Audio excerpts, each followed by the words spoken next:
क्या हो अगर मैं आपसे कहूं कि एक शादी के दौरान पूरी की पूरी बारात ही एक साथ गायब हो जाए तो? यकीन करेंगे आप?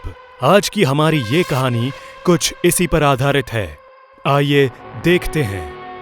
27 दिसंबर 2019 की ये तारीख, जब पार्थ की शादी होनी तय हुई थी। सारी तैयारियां जोरों से चल रही थी।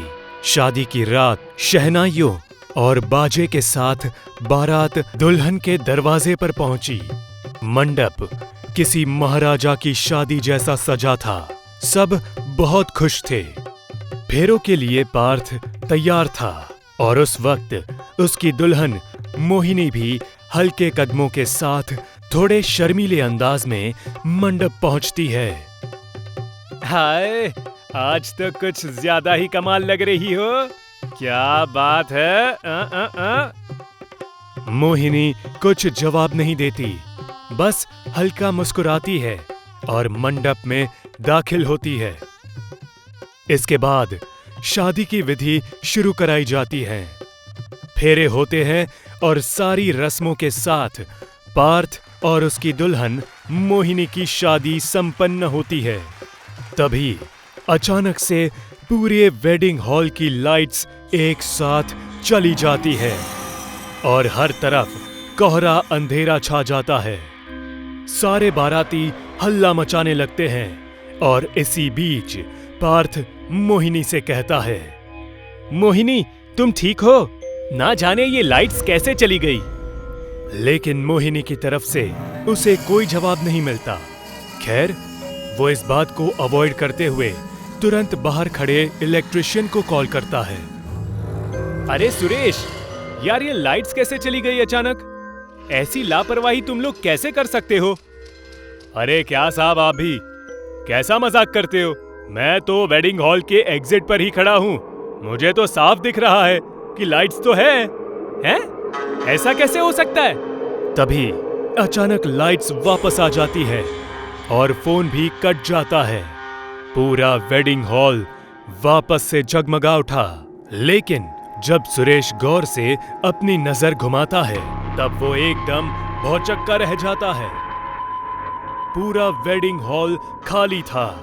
सारे बाराती गायब थे। अरे, सब के सब कहां गायब हो गए? तभी पार्थ को उसके पीछे पायल खनकने की आवाज आती है। जब वो पीछे मुड़ता है तो देखता है दुल्हन बनी मोहिनी घूंघट किए उसके करीब आ रही थी। मोहिनी, ना जाने ये सारे लोग कहां चले गए। चलो पहले चलकर इनको देखते हैं। पार्थ ने इतना कहा, लेकिन मोहिनी ने इस पर जरा भी रिएक्ट नहीं किया और शांत खड़ी रही।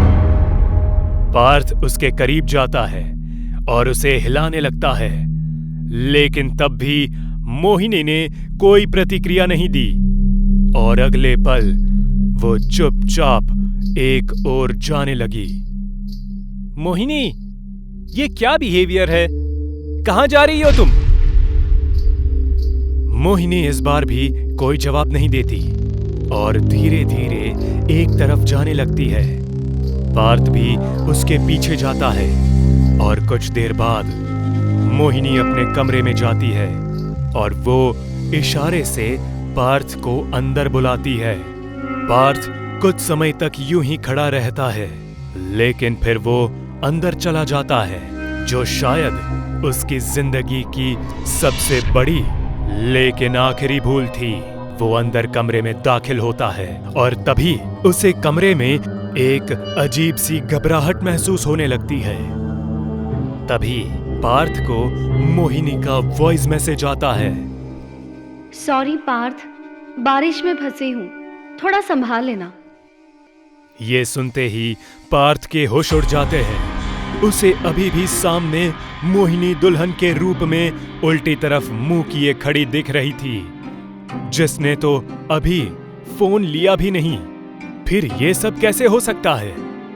पार्थ एक बार कमरे के बाहर जाकर माहौल का पता लगाने की कोशिश करता है, लेकिन अभी उसके मन में ये विचार आया ही था कि कमरे का दरवाजा एकदम तेजी से बंद हो जाता है और साथ ही सामने खड़ी मोहिनी भी इस तरफ घूमती है।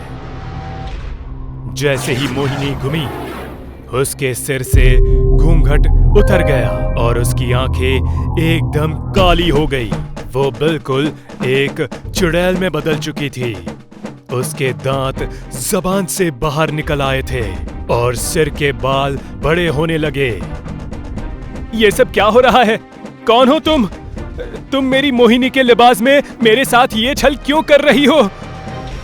बहुत शौक है ना तुझे हर लड़की को बीवी बनाने का? मुझे भी शादी के झूठे वादे देकर घर से भगा ले आया और ऐन मौके पर मुझे धोखा देकर भाग गया।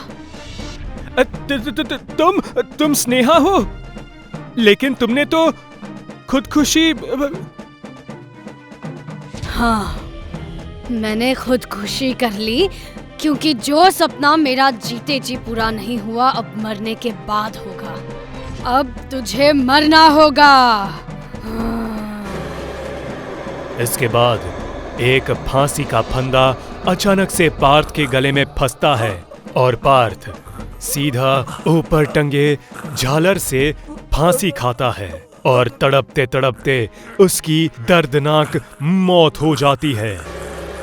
आखिर में उसकी मंगेतर मोहिनी भी उस कमरे में पहुंचती है, लेकिन उसे भी पार्थ के लटके शव से ज्यादा कुछ नहीं मिलता।